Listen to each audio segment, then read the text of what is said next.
बगुलामुखी सर्वदुष्टानां वाचं मुखं पदं स्तम्भय जिह्वां कीलय बुद्धिं विनाशय ह्रीं ॐ स्वाहा। ॐ ह्रीं बगुलामुखी सर्वदुष्टानां वाचं मुखं पदं स्तम्भय जिह्वां कीलय बुद्धिं विनाशय ह्रीं ॐ स्वाहा। ॐ ह्रीं बगुलामुखी सर्वदुष्टानां वाचं मुखं पदं स्तम्भय जिह्वां कीलय बुद्धिं विनाशय ह्रीं ॐ स्वाहा। ॐ ह्रीं बगुलामुखी सर्वदुष्टानां वाचं मुखं पदं स्तम्भय जिह्वां कीलय बुद्धिं विनाशय ह्रीं ॐ स्वाहा। ॐ ह्रीं बगुलामुखी सर्वदुष्टानां वाचं मुखं पदं स्तम्भय जिह्वां कीलय बुद्धिं विनाशय ह्रीं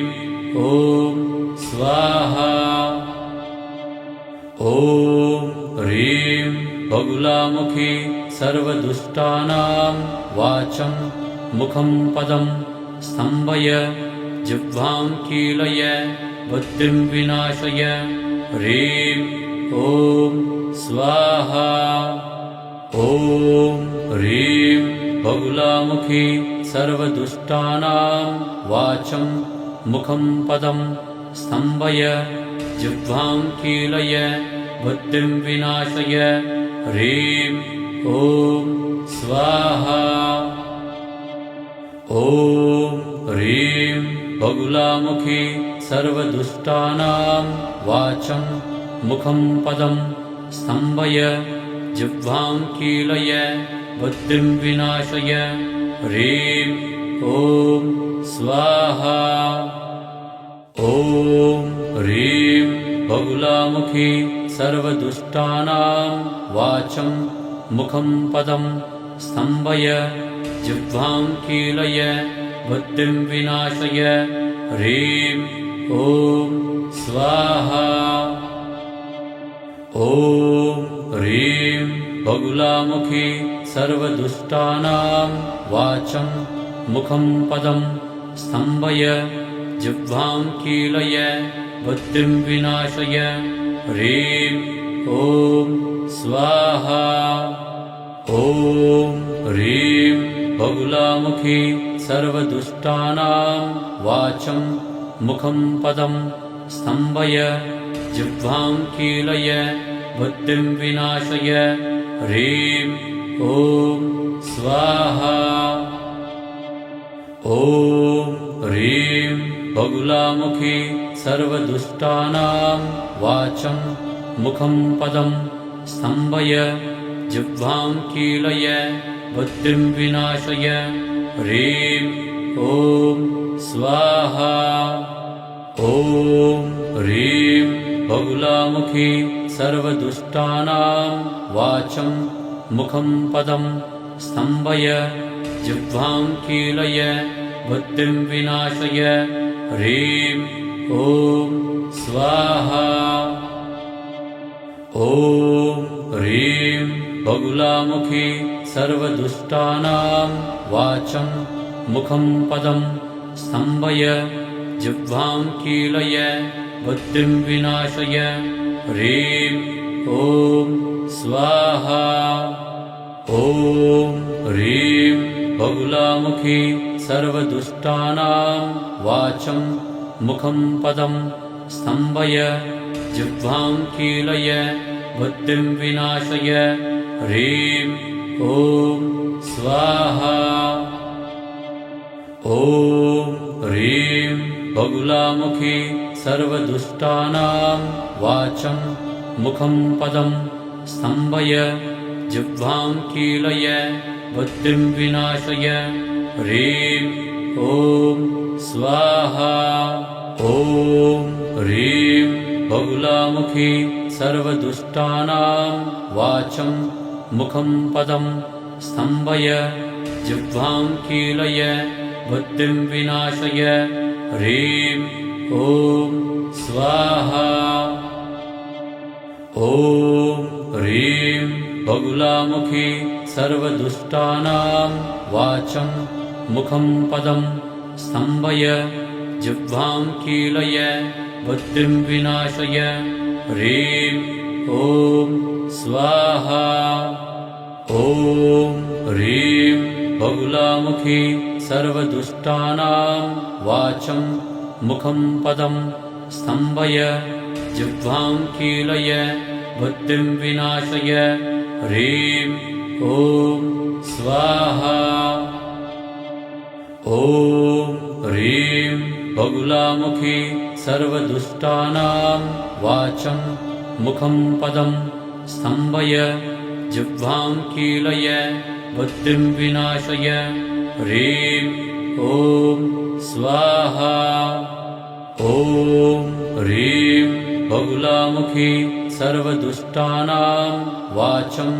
मुखं पदं स्तम्भय जिह्वां कीलय बुद्धिं विनाशय ह्रीं ॐ स्वाहा ॐ ह्रीं बगुलामुखी सर्वदुष्टानां वाचं मुखं पदं स्तम्भय जिह्वां कीलय बुद्धिं विनाशय ह्रीं ॐ स्वाहा ॐ ह्रीं बगुलामुखी सर्वदुष्टानां वाचं मुखं पदं स्तम्भय जिह्वां कीलय बुद्धिं विनाशय ह्रीं ॐ स्वाहा ॐ ह्रीं बगुलामुखी सर्वदुष्टानां वाचं मुखं पदं स्तम्भय जिह्वां कीलय बुद्धिं विनाशय ह्रीं ॐ स्वाहा ॐ ह्रीं बगुलामुखी सर्वदुष्टानां वाचं मुखं पदं स्तम्भय जिह्वां कीलय बुद्धिं विनाशय ह्रीं ॐ स्वाहा ॐ ह्रीं बगुलामुखी सर्वदुष्टानां वाचं मुखं पदं स्तम्भय जिह्वां कीलय बुद्धिं विनाशय ह्रीं ॐ स्वाहा ॐ ह्रीं बगुलामुखी सर्वदुष्टानां वाचं मुखं पदं स्तम्भय जिह्वां कीलय बुद्धिं विनाशय ह्रीं ॐ स्वाहा ॐ ह्रीं बगुलामुखी सर्वदुष्टानां वाचं मुखं पदं स्तम्भय जिह्वां कीलय बुद्धिं विनाशय ह्रीं ॐ स्वाहा ॐ ह्रीं बगुलामुखी सर्वदुष्टानां वाचं मुखं पदं स्तम्भय जिह्वां कीलय बुद्धिं विनाशय ह्रीं ॐ स्वाहा ॐ ह्रीं बगुलामुखी सर्वदुष्टानां वाचं मुखं पदं स्तम्भय जिह्वां कीलय बुद्धिं विनाशय ह्रीं ॐ स्वाहा ॐ ह्रीं बगुलामुखी सर्वदुष्टानां वाचं मुखं पदं स्तम्भय जिह्वां कीलय बुद्धिं विनाशय ह्रीं ॐ स्वाहा ॐ ह्रीं बगुलामुखी सर्वदुष्टानां वाचं मुखं पदं स्तम्भय जिह्वां कीलय बुद्धिं विनाशय ह्रीं ॐ स्वाहा ॐ ह्रीं बगुलामुखी सर्वदुष्टानां वाचं मुखं पदं स्तम्भय जिह्वां कीलय बुद्धिं विनाशय ह्रीं ॐ स्वाहा ॐ ह्रीं बगुलामुखी सर्वदुष्टानां वाचं मुखं पदं स्तम्भय जिह्वां कीलय बुद्धिं विनाशय ह्रीं ॐ स्वाहा ॐ ह्रीं बगुलामुखी सर्वदुष्टानां वाचं मुखं पदं स्तम्भय जिह्वां कीलय बुद्धिं विनाशय ह्रीं ॐ स्वाहा ॐ ह्रीं बगुलामुखी सर्वदुष्टानां वाचं मुखं पदं स्तम्भय जिह्वां कीलय बुद्धिं विनाशय ह्रीं ॐ स्वाहा ॐ ह्रीं बगुलामुखी सर्वदुष्टानां वाचं मुखं पदं स्तम्भय जिह्वां कीलय बुद्धिं विनाशय ह्रीं ॐ स्वाहा ॐ ह्रीं बगुलामुखी सर्वदुष्टानां वाचं मुखं पदं स्तम्भय जिह्वां कीलय बुद्धिं विनाशय ह्रीं ॐ स्वाहा ॐ ह्रीं बगुलामुखी सर्वदुष्टानां वाचं मुखं पदं स्तम्भय जिह्वां कीलय बुद्धिं विनाशय ह्रीं ॐ स्वाहा ॐ ह्रीं बगुलामुखी सर्वदुष्टानां वाचं मुखं पदं स्तम्भय जिह्वां कीलय बुद्धिं विनाशय ह्रीं ॐ स्वाहा ॐ ह्रीं बगुलामुखी सर्वदुष्टानां वाचं मुखं पदं स्तम्भय जिह्वां कीलय बुद्धिं विनाशय ह्रीं ॐ स्वाहा ॐ ह्रीं बगुलामुखी सर्वदुष्टानां वाचं मुखं पदं स्तम्भय जिह्वां कीलय बुद्धिं विनाशय ह्रीं ॐ स्वाहा ॐ ह्रीं बगुलामुखी सर्वदुष्टानां वाचं मुखं पदं स्तम्भय जिह्वां कीलय बुद्धिं विनाशय ह्रीं ॐ स्वाहा ॐ ह्रीं बगुलामुखी सर्वदुष्टानां वाचं मुखं पदं स्तम्भय जिह्वां कीलय बुद्धिं विनाशय ह्रीं ॐ स्वाहा ॐ ह्रीं बगुलामुखी सर्वदुष्टानां वाचं मुखं पदं स्तम्भय जिह्वां कीलय बुद्धिं विनाशय ह्रीं ॐ स्वाहा ॐ ह्रीं बगुलामुखी सर्वदुष्टानां वाचं मुखं पदं स्तम्भय जिह्वां कीलय बुद्धिं विनाशय ह्रीं ॐ स्वाहा ॐ ह्रीं बगुलामुखी सर्वदुष्टानां वाचं मुखं पदं स्तम्भय जिह्वां कीलय बुद्धिं विनाशय ह्रीं ॐ स्वाहा ॐ ह्रीं बगुलामुखी सर्वदुष्टानां वाचं मुखं पदं स्तम्भय जिह्वां कीलय बुद्धिं विनाशय ह्रीं ॐ स्वाहा ॐ ह्रीं बगुलामुखी सर्वदुष्टानां वाचं मुखं पदं स्तम्भय जिह्वां कीलय बुद्धिं विनाशय ह्रीं ॐ स्वाहा ॐ ह्रीं बगुलामुखी सर्वदुष्टानां वाचं मुखं पदं स्तम्भय जिह्वां कीलय बुद्धिं विनाशय ह्रीं ॐ स्वाहा ॐ ह्रीं बगुलामुखी सर्वदुष्टानां वाचं मुखं पदं स्तम्भय जिह्वां कीलय बुद्धिं विनाशय ह्रीं ॐ स्वाहा ॐ ह्रीं बगुलामुखी सर्वदुष्टानां वाचं मुखं पदं स्तम्भय जिह्वां कीलय बुद्धिं विनाशय ह्रीं ॐ स्वाहा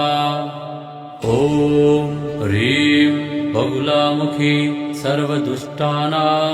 वाचं मुखं पदं स्तम्भय जिह्वां कीलय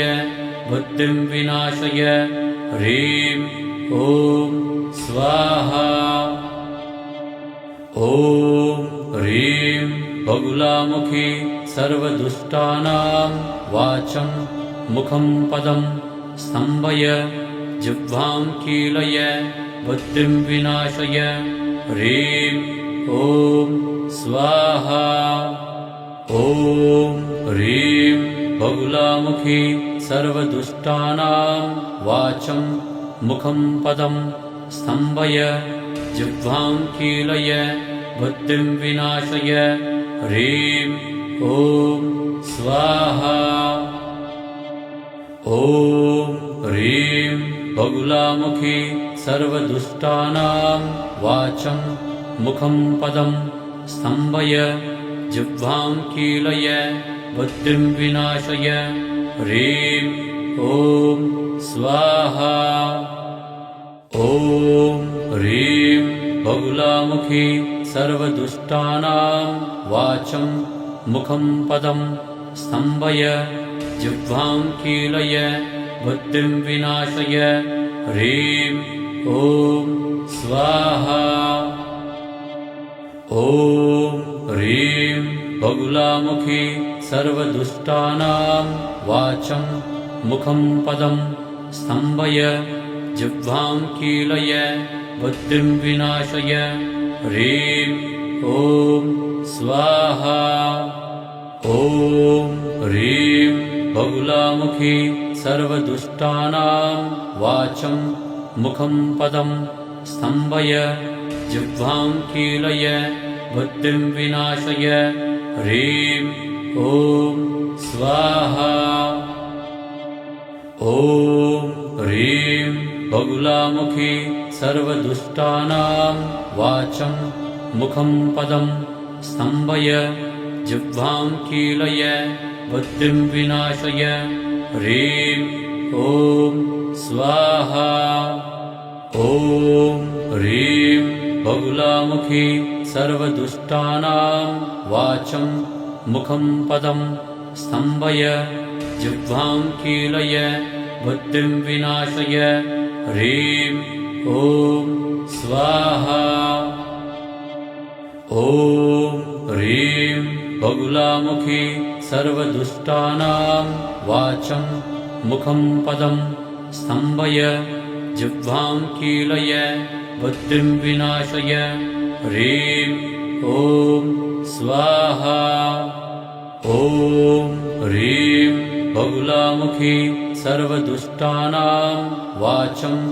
मुखं पदं स्तम्भय जिह्वां कीलय बुद्धिं विनाशय ह्रीं ॐ स्वाहा ॐ ह्रीं बगुलामुखी सर्वदुष्टानां वाचं मुखं पदं स्तम्भय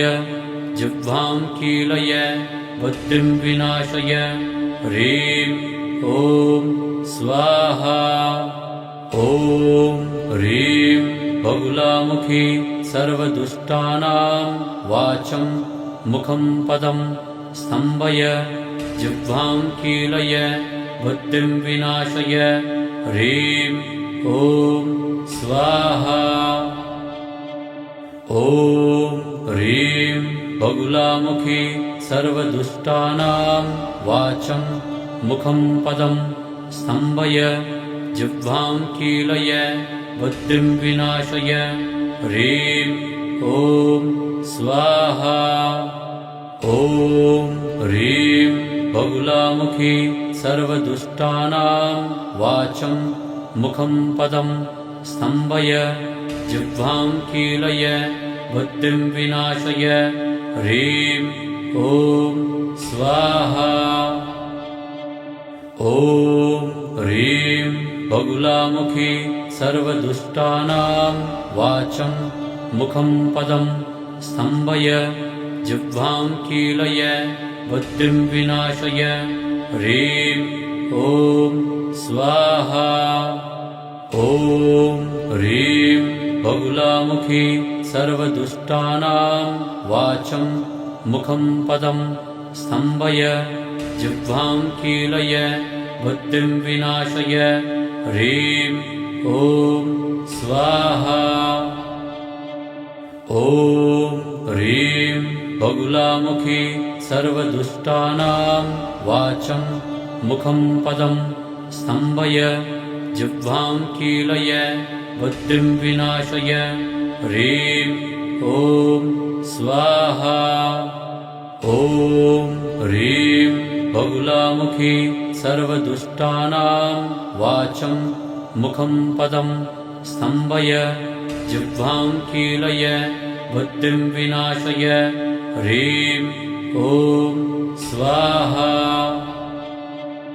ॐ ह्रीं बगुलामुखी सर्वदुष्टानां वाचं मुखं पदं स्तम्भय जिह्वां कीलय बुद्धिं विनाशय ह्रीं ॐ स्वाहा। ॐ ह्रीं बगुलामुखी सर्वदुष्टानां वाचं मुखं पदं स्तम्भय जिह्वां कीलय बुद्धिं विनाशय ह्रीं ॐ स्वाहा। ॐ ह्रीं बगुलामुखी सर्वदुष्टानां वाचं मुखं पदं स्तम्भय जिह्वां कीलय बुद्धिं विनाशय ह्रीं ॐ स्वाहा। ॐ ह्रीं बगुलामुखी सर्वदुष्टानां वाचं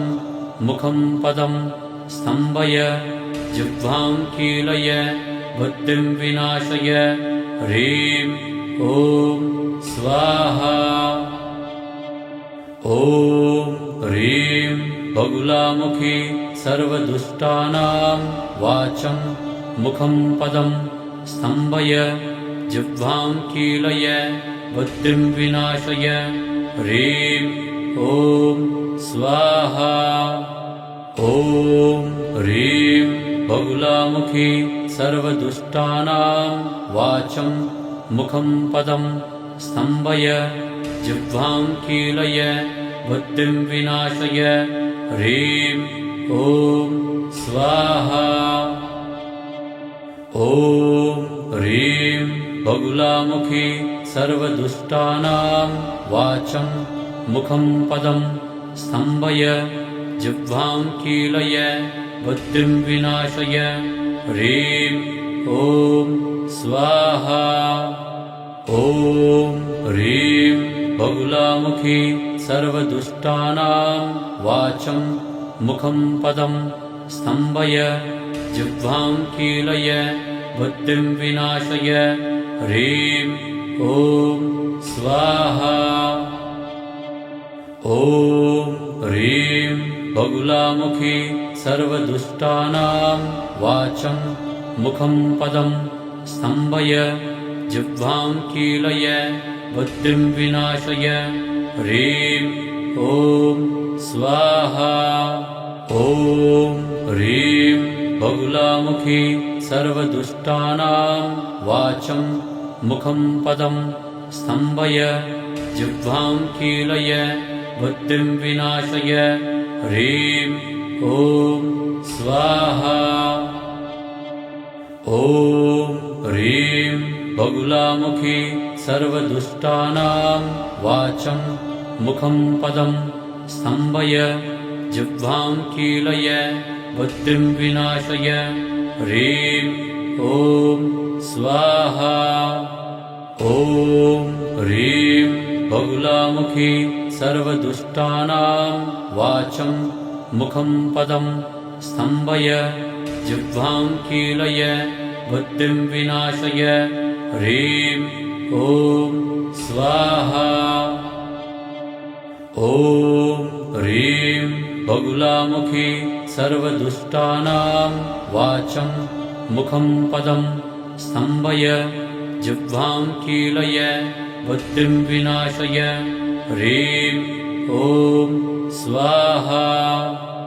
ॐ ह्रीं बगुलामुखी सर्वदुष्टानां वाचं मुखं पदं स्तम्भय जिह्वां कीलय बुद्धिं विनाशय ह्रीं ॐ स्वाहा ॐ ह्रीं बगुलामुखी सर्वदुष्टानां वाचं मुखं पदं स्तम्भय जिह्वां कीलय बुद्धिं विनाशय ह्रीं ॐ स्वाहा ॐ ह्रीं बगुलामुखी सर्वदुष्टानां वाचं मुखं पदं स्तम्भय जिह्वां कीलय बुद्धिं विनाशय ह्रीं ॐ स्वाहा ॐ ह्रीं बगुलामुखी सर्वदुष्टानां वाचं मुखं पदं स्तम्भय जिह्वां कीलय बुद्धिं विनाशय ह्रीं ॐ स्वाहा ॐ ह्रीं बगुलामुखी सर्वदुष्टानां वाचं मुखं पदं स्तम्भय जिह्वां कीलय बुद्धिं विनाशय ह्रीं ॐ स्वाहा ॐ ह्रीं बगुलामुखी सर्वदुष्टानां वाचं मुखं पदं स्तम्भय जिह्वां कीलय बुद्धिं विनाशय ह्रीं ॐ स्वाहा ॐ ह्रीं बगुलामुखी सर्वदुष्टानां वाचं मुखं पदं स्तम्भय जिह्वां कीलय बुद्धिं विनाशय ह्रीं ॐ स्वाहा ॐ ह्रीं बगुलामुखी सर्वदुष्टानां वाचं मुखं पदं स्तम्भय जिह्वां कीलय बुद्धिं विनाशय ह्रीं ॐ स्वाहा ॐ ह्रीं बगुलामुखी सर्वदुष्टानां वाचं मुखं पदं स्तम्भय जिह्वां कीलय बुद्धिं विनाशय ह्रीं ॐ स्वाहा ॐ ह्रीं बगुलामुखी सर्वदुष्टानां वाचं मुखं पदं स्तम्भय जिह्वां कीलय बुद्धिं विनाशय ह्रीं ॐ स्वाहा ॐ ह्रीं बगुलामुखी सर्वदुष्टानां वाचं मुखं पदं स्तम्भय जिह्वां कीलय बुद्धिं विनाशय ह्रीं ॐ स्वाहा ॐ ह्रीं बगुलामुखी सर्वदुष्टानां वाचं मुखं पदं स्तम्भय जिह्वां कीलय बुद्धिं विनाशय ह्रीं ॐ स्वाहा ॐ ह्रीं बगुलामुखी सर्वदुष्टानां वाचं मुखं पदं स्तम्भय जिह्वां कीलय बुद्धिं विनाशय ह्रीं ॐ स्वाहा ॐ ह्रीं बगुलामुखी सर्वदुष्टानां वाचं मुखं पदं स्तम्भय जिह्वां कीलय बुद्धिं विनाशय ह्रीं ॐ स्वाहा ॐ ह्रीं बगुलामुखी सर्वदुष्टानां वाचं मुखं पदं स्तम्भय जिह्वां कीलय बुद्धिं विनाशय ह्रीं ॐ स्वाहा ॐ ह्रीं बगुलामुखी सर्वदुष्टानां वाचं मुखं पदं स्तम्भय जिह्वां कीलय बुद्धिं विनाशय ह्रीं ॐ स्वाहा ॐ ह्रीं बगुलामुखी सर्वदुष्टानां वाचं मुखं पदं स्तम्भय जिह्वां कीलय बुद्धिं विनाशय ह्रीं ॐ स्वाहा ॐ ह्रीं बगुलामुखी सर्वदुष्टानां वाचं मुखं पदं स्तम्भय जिह्वां कीलय बुद्धिं विनाशय ह्रीं ॐ स्वाहा ॐ ह्रीं बगुलामुखी सर्वदुष्टानां वाचं मुखं पदं स्तम्भय जिह्वां कीलय बुद्धिं विनाशय ह्रीं ॐ स्वाहा ॐ ह्रीं बगुलामुखी सर्वदुष्टानां वाचं मुखं पदं स्तम्भय जिह्वां कीलय बुद्धिं विनाशय ह्रीं ॐ स्वाहा ॐ ह्रीं बगुलामुखी सर्वदुष्टानां वाचं मुखं पदं स्तम्भय जिह्वां कीलय बुद्धिं विनाशय ह्रीं ॐ स्वाहा ॐ ह्रीं बगुलामुखी सर्वदुष्टानां वाचं मुखं पदं स्तम्भय जिह्वां कीलय बुद्धिं विनाशय ह्रीं ॐ स्वाहा ॐ ह्रीं बगुलामुखी सर्वदुष्टानां वाचं मुखं पदं स्तम्भय जिह्वां कीलय बुद्धिं विनाशय ह्रीं ॐ स्वाहा ॐ ह्रीं बगुलामुखी सर्वदुष्टानां वाचं मुखं पदं स्तम्भय जिह्वां कीलय बुद्धिं विनाशय ह्रीं ॐ स्वाहा